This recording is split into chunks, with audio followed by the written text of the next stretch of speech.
13 novembre, Bataclan, mais il faut d'abord s'intéresser au contexte. L'attentat contre Charlie Hebdo le 7 janvier 2015. Encore un. La France est frappée depuis des décennies par des attentats fanatiques, mais celui-ci a marqué les esprits. Le massacre de Charlie Hebdo, oui, va toucher les Français. C'est d'abord le symbole de la liberté d'expression, la caricature, et les victimes sont familières au plus grand nombre, comme Cabu et Wolinski.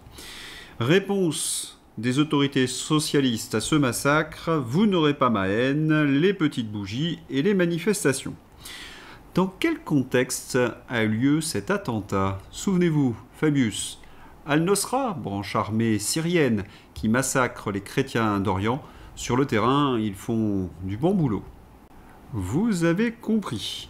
Le président Hollande mène une politique du en même temps. D'un côté, il soutient des groupes fanatiques en Syrie contre le président laïque Bachar el-Assad, et de l'autre, il fait mener des opérations contre Daesh en Irak.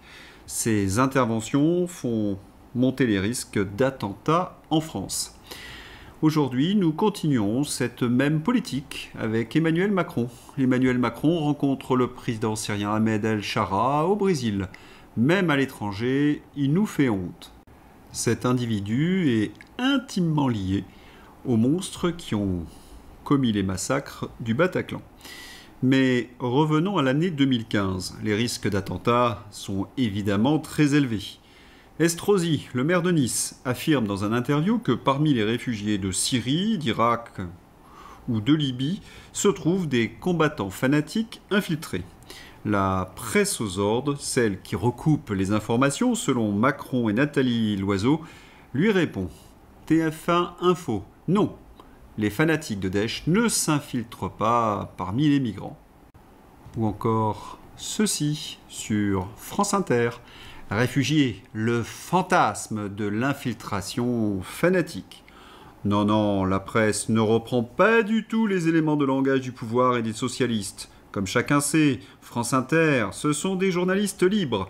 La preuve par Patrick Cohen et Thomas Legrand. Les spécialistes, quant à eux, qu'en pensent-ils? Le colonel Goya dans La Voix de l'Épée, son blog le 25 octobre 2015.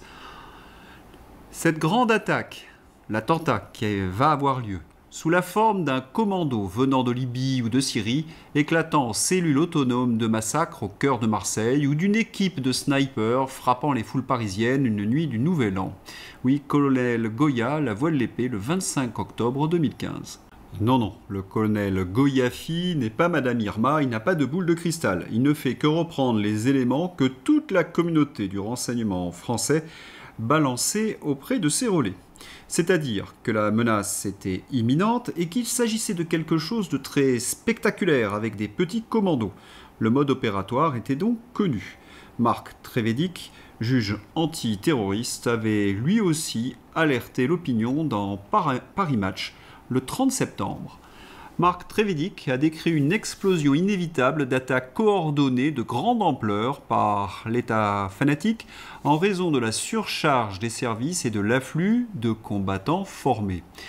Il avait donc livré une interview à Paris Match le 30 septembre 2015. Avertissement sur une menace maximale et imminente.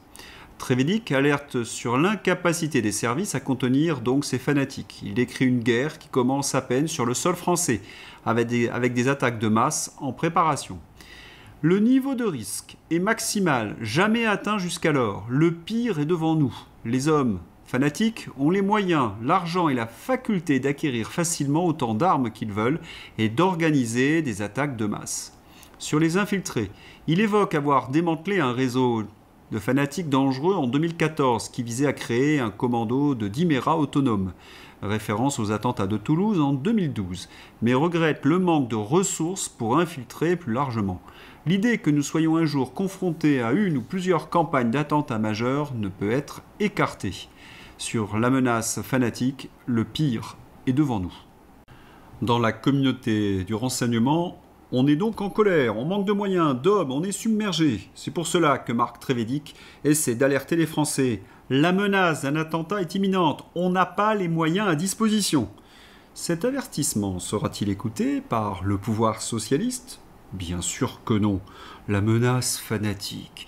Des infiltrés parmi les populations qu'on accueille. Non, c'est pas possible. Cela va donner raison au Rassemblement national. C'est trop mauvais politiquement. Les socialistes préfèrent donc communiquer sur une toute autre menace. Laquelle? Mais si, vous vous en rappelez, la menace de l'ultra-droite. On ordonne donc à la DGSI de traquer cette menace imaginaire. Autant de moyens enlevés pour traquer les vraies menaces. Et puis, vous vous en souvenez comment cela s'est terminé par l'arrestation des Barjols, 11 piliers de comptoir qui ont été présentés par la presse aux ordres comme de dangereux individus. Pensez, l'un avait un fusil de chasse et l'autre un couteau pour découper les rôtis. Mais ce qui est terrible, c'est que l'essentiel était connu. Juan Branco. Plusieurs mois avant le Bataclan, tout l'appareil sécuritaire de l'État français était informé que nous serions visés, de façon particulièrement précise, match de foot, concert. Abbas Aoud était identifié comme l'organisateur. Rien n'a été fait. Quant à une action contre le Bataclan, eh bien, c'était une cible potentielle connue de la DGSI depuis 2009.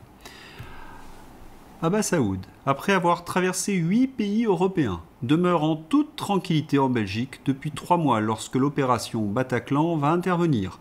Les alertes restent vaines alors que les avertissements publics de Daesh se multiplient. Nos dirigeants indifférents amplifient les opérations militaires sans protéger leur population. Bernard Cazeneuve crâne sur les ondes en réaction aux appels de Daesh début septembre en prétendant que la France est prête. Aucun dispositif de sécurisation particulier pour les événements sportifs et salles de concert n'est prévu. Ali Baghdadi, qui avait initialement refusé toute opération en dehors du Levant, a changé de position après notre décision de faire coalition avec les USA. Ce suivisme va nous coûter très cher. Le squal. Les Syriens ont proposé à la France une liste de djihadistes français. Manuel Valls la refuse. Un des terroristes capturés par la France explique qu'il devait attaquer le Bataclan.